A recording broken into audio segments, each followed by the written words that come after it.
Hə, Kərbəlayı. Bura hər hansısa bir ödənişli futbol meydançası deyil. Bura Xırdalanın Ekoparkın binasının öz qarşısında yerləşən hamı üçün Ekoparkda yaşayanlar üçün futbol meydançasıdır.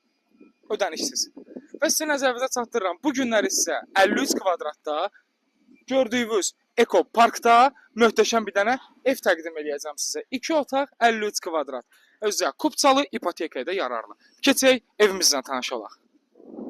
Gəl Kərbəlayı, gəl. Xoş gəldin. Deyir ki, atlar və itlər insanların aralarında özlərinə sadiq bildiyi heyvanlar sırasında ən möhtəşəmləridir. Deməli, qardaşımız bu günləri sizə 53 kvadrat Xırdalanda gördünüz həyətimizi. Ekoparkda Kupçalı, sənətli, sünətli, hər şey ipotekaya yararlı bir dənə gözəl 2 otaq təqdim edir. Bura bizim zalımızdır. Kərbəlayı, gəl bir dənə növbəti bir otağı da sizə göstərəcəm. Koridorun falan səliqə, səhman öz yerində. Gəl bura, ora hamam sauzerimizi göstərəcəm ona. Bir dənə növbəti otağımız buradır. Bax, burada bax.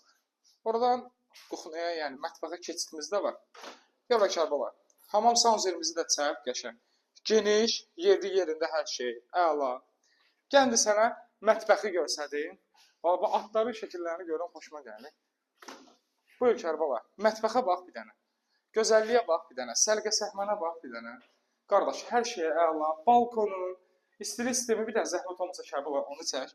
İstipol və kombi sisteminin hər bir şey quraşır. Bir dənə aparatı qoydun, ifsəsən heç nə lazımdır, istipola qədər yerdə çəkilib. Deməli, gözəl qardaşlarım, 53 kvadrat, Xırdalanda, Kupçalı, düz yolun qırağında, ipotekaya yararlı. 93.500-ə. Və bu start qiymətdir. Və sizə nəzərinizə nəyə çatdırmaq istəyirəm? Hal-hazırda Xırdalanda Ekopark deyəndə orada ev çox bahadır deyən şəxslər gəlsin, şəxsən 114 onlar üçün sənətli, sünətli, ipotekaya yararlı. Belə bir dənə qəşəng evlər sizə təqdim edir. Allah alana və satana xeyrini versin. Mən sizə nəzərinizə çatdırıram ki, videonun burasınacan baxmısansa, videomu səhifəmizi izləmirsənsə, follow belə, like elə, almasan da belə fikirlərinizi yaza bilərsən. Diqqətiniz üçün təşəkkürlər.